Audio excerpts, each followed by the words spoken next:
স্বাগত নিউজ 24 দুপুর 12টার সংবাদে আপনাদের সঙ্গে আছি আমি তাসনিমে জানাত অর্থী। করোনার প্রকোপ ঠেকানোতে সরকারের দেয়া 18 দফা নির্দেশনা মানছে না সাধারণ মানুষ।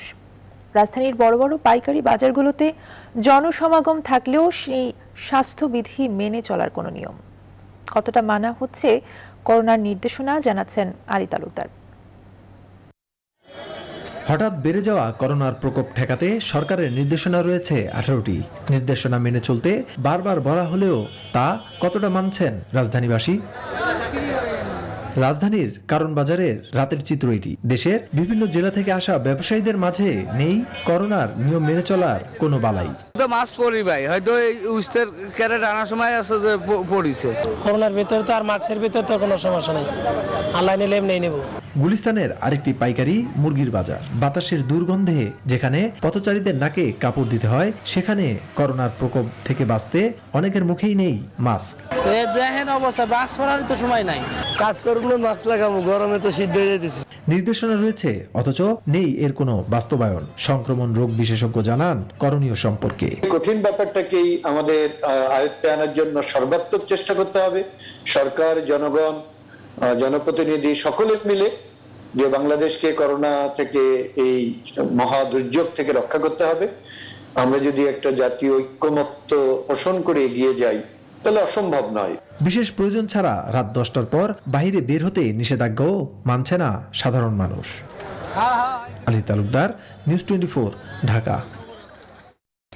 করোনা ঝুঁকির মধ্যে অনুষ্ঠিত হচ্ছে 2020-21 শিক্ষাবর্ষে MBBS ভর্তি পরীক্ষা। এই পরীক্ষা যথাযথ স্বাস্থ্যবিধি বজায় রেখে গ্রহণ করা হবে বলেও জানায় স্বাস্থ্য মন্ত্রণালয়। তবে পরীক্ষা কেন্দ্রে সামাজিক দূরত্ব বা সবার মাস্ক পরা নিশ্চিত করতে তেমন কোনো উদ্যোগ চোখে পড়েনি।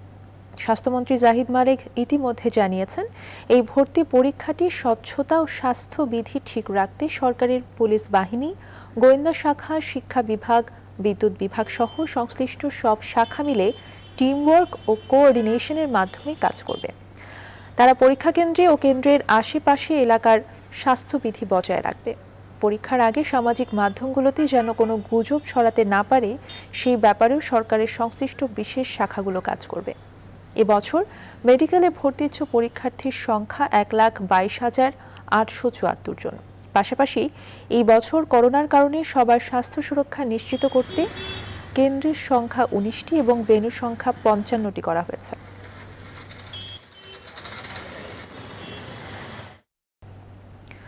করোনার বিশ্ব পরিস্থিতি। 24 ঘন্টায় বিশ্বজুড়ে পূর্ববর্তী দিনের চেয়ে আরও বেড়েছে সংক্রমণ। একদিনে আক্রান্ত হয়েছে 6,86,000-এরও বেশি মানুষ, প্রাণহানি হয়েছে 11,500 শতাধিক। এই নিয়ে মোট আক্রান্ত ছাড়ালো 13,01,00,000। মোট মৃত্যু ছাড়িয়ে গেল 28,39,000-এ। এদিকে বিশ্ব স্বাস্থ্য সংস্থা জানিয়েছে, ইউরোপে অপ্রত্যাশিত ধীর গতিতে টিকাদান হওয়ায় দীর্ঘায়িত হচ্ছে এই মহামারী। নিবিড় আমিনের ডেস্ক রিপোর্ট। ভ্যাকসিন প্রয়োগ শুরু হলেই বিশ্ব থেকে দূর হবে করোনা মহামারী, এমনটাই ধারণা ছিল সবার। তবে সেই ধারণাকে পাল্টে দিয়ে ব্যাপক হারে বেড়ে যাচ্ছে করোনা সংক্রমণ। চলতি বছর সংক্রমণে সবচেয়ে গুরুতর পরিস্থিতির মুখোমুখি হয়েছে ব্রাজিল। করোনার প্রকোপ অব্যাহত রয়েছে যুক্তরাষ্ট্রেও, তবে যুক্তরাষ্ট্রের চেয়েও বেশি সংক্রমণ হচ্ছে ভারতে। অন্যদিকে যুক্তরাজ্যে করোনা আক্রান্ত হওয়া রোগীদের 1/3 পরবর্তী 4 মাসের মধ্যে আবারও ভর্তি হয়েছেন হাসপাতালে। দীর্ঘমেয়াদী প্রভাবের কারণে করোনা রোগীদের পর্যবেক্ষণে রাখার উপর জোর দিচ্ছেন চিকিৎসকরা। মহামারী দীর্ঘায়িত হওয়ার ব্যাপারে বৃহস্পতিবার ইউরোপের উদাহরণ দিয়ে বিশ্ব স্বাস্থ্য সংস্থা জানায়, এই সংকট থেকে বের হওয়ার সবচেয়ে বড় উপায় হচ্ছে ভ্যাকসিন। কিন্তু সেই ভ্যাকসিন কর্মসূচি ইউরোপে চলছে অপ্রত্যাশিত ধীর গতিতে, যার ফলে ঠেকানো যাচ্ছে না এ মহামারী। মার্কিন করোনা টিকা জনসন অ্যান্ড জনসনের 1.5 কোটি ডোজ উৎপাদনের পর শনাক্ত হয়েছে ত্রুটি। ওষুধের একটি ব্যাচের উপাদান মানগত পরীক্ষায় ব্যর্থ হয়েছে বলে জানিয়েছে কোম্পানিটি। তবে নতুন এক গবেষণায় ফাইজারের টিকা নিয়ে আবারও এসেছে ইতিবাচক তথ্য। প্রায় 13 সপ্তাহের একটি পরীক্ষা চালিয়ে সিডিসি জানায়, টিকাটির প্রথম ডোজেই পাওয়া গেছে কার্যকরী ফলাফল, আর দ্বিতীয় ডোজ নেয়ার পর সংক্রমণের সম্ভাবনা কমেছে 90%। Just how effective the vaccine is. নিবিড় আমিন, নিউজ 24। দর্শক, গাবতলী থেকে এই মুহূর্তে আমাদের সঙ্গে সরাসরি যুক্ত হচ্ছেন সহকর্মী মৌ খন্দকার। মৌ, প্রতিনিয়ত করোনা সংক্রমণ উদ্বেগজনক হারে বৃদ্ধি পাচ্ছে। গণপরিবহনে আসলে মানুষ কতটুকু স্বাস্থ্যবিধি মেনে চলছে, আপনি কি অবস্থা দেখতে পাচ্ছেন?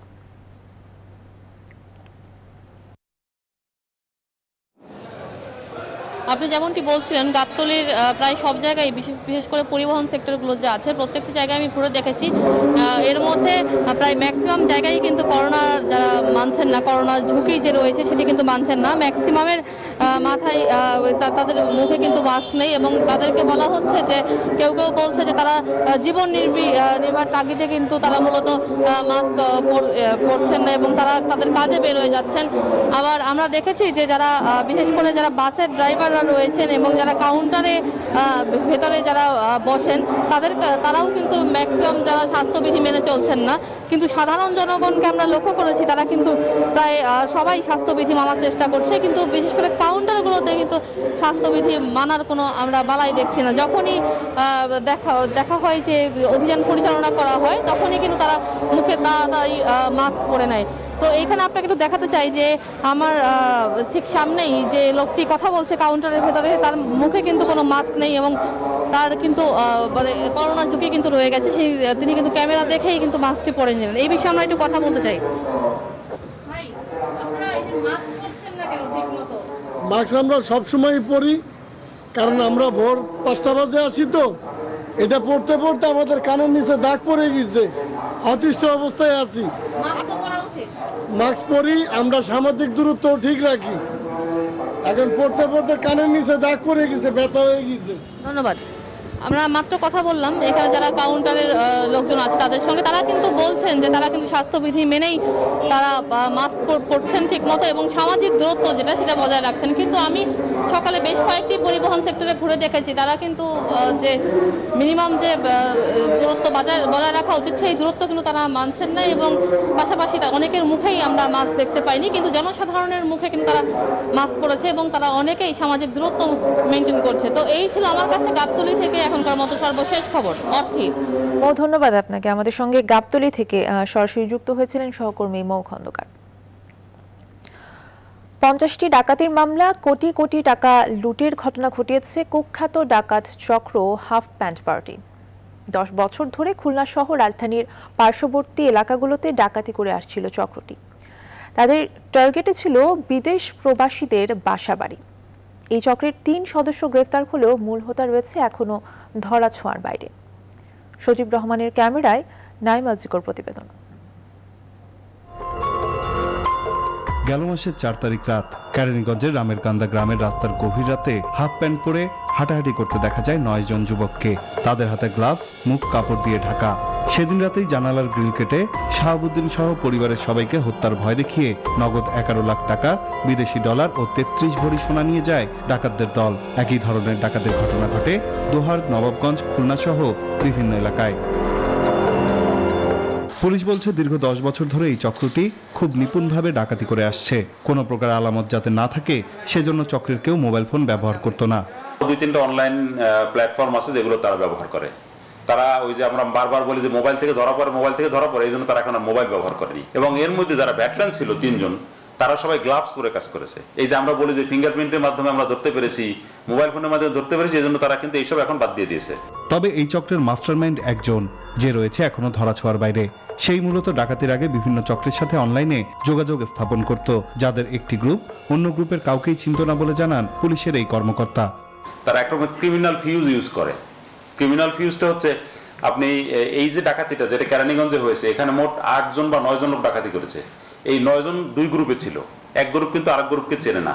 যে মাস্টারমাইন্ড, তার নাম বলবো না আমরা, সে ওই এলাকায় যায়, গিয়ে থেকে এলাকা সম্পর্কে খোঁজ খবর নেয়, কার বাসায় কি আছে এটা যখন নিশ্চিত হয়, মোটামুটি একটা ভালো যখন সে মনে করে যে হ্যাঁ এখানে হিট করলে চলবে, তখন সে ওইখানে হিট করে এরপর আবার কিছুদিন পর বাসা চেঞ্জ করে ফেলে অন্য জায়গায়। প্রোফাইল অনেক হাই প্রোফাইল, দেশে বিদেশে ঘুরে ফিরে থাকেন। টিমের যারা মেম্বার তারা ওনার সম্পর্কে খুব কিছু কেউই জানেন না।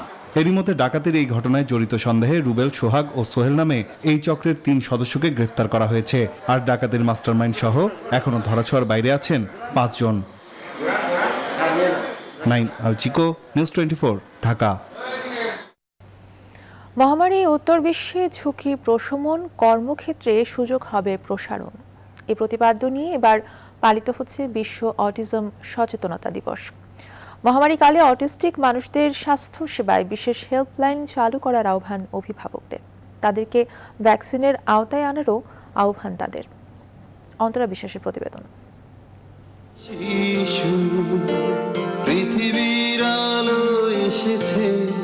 আজ যে শিশু, কাল সে পৃথিবীকে দেবে এক একটি সাজানো বাগান। তবে সবার সাজানো বাগান এক নয়, এক একজন এক এক রকম শক্তি নিয়ে এসেছে, এক একজন এসেছে এক এক রকম দুর্বলতা নিয়ে, যে দায় তাদের নয়। সেই বিষয়টা আমরা নিশ্চিত হতে চাই যে আমাদের অনুপস্থিতিতে তারা একটি নিরাপদ, নিশ্চিত এবং একটি মর্যাদা সম্পন্ন জীবন পাবে। সুবর্ণ নাগরিক কার্ডের আওতায় অটিস্টিকদের আনার কথা থাকলেও প্রান্তিক অনেকেই তা পাচ্ছেন না। সরকারের কাছে অভিভাবকদের দাবি, করোনাকালে অটিস্টিকদের জন্য টিকার বিশেষ ব্যবস্থা গ্রহণ করার। ওরা কিন্তু স্বাভাবিকভাবেই খুবই ঝুঁকিপূর্ণ, অনেক বেশি স্বাস্থ্য ঝুঁকিতে আছে এবং থাকে, তো তাদের জন্য কিন্তু কোভিড সংক্রমণের সম্ভাবনাটা অনেক বেশি। আমার বাচ্চাটি গিয়ে তো কোথাও দাঁড়িয়ে থাকতে পারবে না, ও যখন হসপিটালাইজড হবে তখন তো তার মা বাবাকেও থাকতে হবে সাথে, আর ও হয়তো অন্য কাউকে নিতেই পারবে না সাথে। একটি হেল্পলাইন চালু করা হোক বিশেষভাবে, শুধুমাত্র এই প্রতিবন্ধী জনগোষ্ঠীকে অ্যাড্রেস করার জন্য, তারাও এই টিকার বা ভ্যাকসিনের আওতায় আসুক। এরই মধ্যে সরকার অটিস্টিকদের জীবনকে কিছুটা সহজ করার জন্য বেশ কিছু পদক্ষেপ নিয়েছে। 2013 সালে অক্টোবর মাসে পরপর 2 দিনে মহান জাতীয় সংসদে 2টি আইন পাস হয়েছে। একটি হচ্ছে প্রতিবন্ধীদের যে অধিকার সুরক্ষা এবং পরবর্তীটা হচ্ছে নিউরো ডেভেলপমেন্টাল প্রতিবন্ধী সুরক্ষা ট্রাস্ট আইন, এবং 2016 থেকে একটি স্ট্র্যাটেজিক প্ল্যান অফ অটিজম এটি করা হয়েছে এবং এটা স্পন্সর করেছেন ওয়ার্ল্ড হেলথ অর্গানাইজেশন এবং স্বাস্থ্য মন্ত্রণালয়। করোনাকালে অটিস্টিক শিশুদের অনলাইন শিক্ষা ব্যবস্থাকে গুরুত্ব দেওয়ার আহ্বান অভিভাবকদের। সমাজ কল্যাণ মন্ত্রণালয়ের হিসাবে বাংলাদেশে অটিস্টিক শিশুর সংখ্যা আনুমানিক 1.5 লাখ, আর যুক্তরাষ্ট্রের অটিস্টিক সোসাইটির পরিসংখ্যান অনুযায়ী বিশ্ব জনসংখ্যার প্রায় 1% মানুষ অটিস্টিক। অন্তরা বিশ্বাস, নিউজ 24, ঢাকা। সংবাদের সময় হলো একটি বিরতি, সঙ্গেই থাকুন। বিরতির পরে আবারও স্বাগত, দেখছেন দুপুর 12টার সংবাদ। এপ্রিল মাসে দেশে একাধিক প্রাকৃতিক দুর্যোগ দেখা দিতে পারে বলে জানিয়েছে আবহাওয়া দপ্তর। চলতি মাসেই দেশের উত্তর পশ্চিমাঞ্চলে তাপপ্রবাহ ও উত্তর পূর্বাঞ্চলে বন্যা হতে পারে। এছাড়া বঙ্গোপসাগরে সৃষ্ট নিম্নচাপ ঘূর্ণিঝড়ের রূপ নেওয়ার সম্ভাবনা রয়েছে। তীব্র কালবৈশাখী ঝড়ও বয়ে যেতে পারে, তাপমাত্রা উঠতে পারে 40 ডিগ্রি সেলসিয়াসের ওপরে। এপ্রিল মাসের দীর্ঘমেয়াদী পূর্বাভাসে আবহাওয়া অধিদপ্তর এসব তথ্য জানিয়েছে। আবহাওয়া অধিদপ্তর আরও জানিয়েছে, দেশের উত্তর ও মধ্যাঞ্চলে 2 থেকে 3টি বজ্র ও শিলাবৃষ্টি সহ মাঝারি বা তীব্র কালবৈশাখী ঝড় এবং দেশের অন্য জায়গায় 5 থেকে 7 দিন বজ্র শিলাবৃষ্টি সহ হালকা বা মাঝারি ধরনের কালবৈশাখী ঝড় হতে পারে।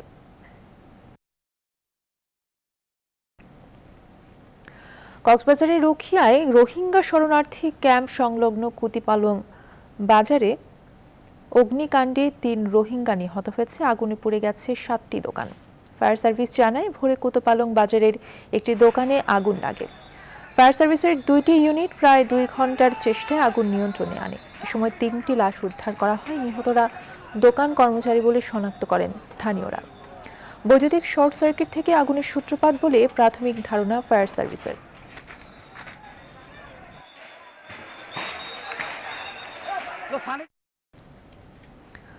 স্বাস্থ্যবিধি নিয়ে আরও খবর জানাতে শাহজালাল আন্তর্জাতিক বিমানবন্দর থেকে আমাদের সঙ্গে এই মুহূর্তে যুক্ত হচ্ছেন সহকর্মী ফখরুল ইসলাম। ফখরুল, বেশ কিছু নিয়মে কড়াকড়ি এনেছে বেসামরিক বিমান চলাচল কর্তৃপক্ষ। গতকাল 30টি দেশ থেকে বাংলাদেশের যাত্রী আগমন বন্ধ ঘোষণা করা হয়েছে। এসব নিয়ম আসলে কতটা মানা হচ্ছে, বিশেষ করে স্বাস্থ্যবিধির কথা জানতে চাই আপনার কাছে।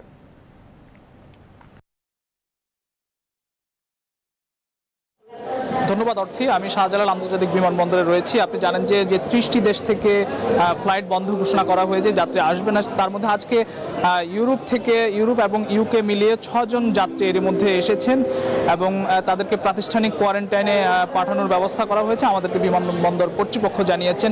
এছাড়া আজকে আপনাকে যদি বলি যে কাতারের একটি ফ্লাইট এসেছে এবং সৌদি আরবের একটি ফ্লাইট কিছুক্ষণ আগেই এসেছে। আমরা যতটুকু দেখেছি আজ রাত 12টার পরে কাতার এবং সৌদি আরবের যে ফ্লাইটগুলো সেগুলো হয়তো বন্ধ হয়ে যাবে এবং যারা এখন এসেছেন তারা হোম কোয়ারেন্টাইনে থাকবেন এবং যারা আজকে ইউকে থেকে এসেছেন তাদেরকে প্রাতিষ্ঠানিক কোয়ারেন্টাইনে রাখার ব্যবস্থা করা হয়েছে। তো বলা যায় যে যারা আজ রাত 12টার পর থেকে মিডল ইস্টের যে ফ্লাইটগুলো রয়েছে যেগুলো যারা আসবেন তাদেরকে রাত 12টা পর্যন্ত আসলে তাদের ফ্লাইটের শেষ সময় এবং এরপরে যারা আসবেন তাদেরকে হয়তো প্রাতিষ্ঠানিক কোয়ারেন্টাইনে বাধ্যতামূলক যেতে হবে। তো তারা অনেকে আমরা দেখেছি যে যারা আসছেন সেখানে করোনা টেস্ট করে সার্টিফিকেট নিয়ে এসেছেন এবং কেউ কেউ আবার যে করোনার ভ্যাকসিন সেটিও নিয়েছেন এবং অনেকেও নেননি। তো এই তথ্য ছিল আমার কাছে বিমানবন্দর থেকে যাত্রীদের সবশেষ পরিস্থিতি।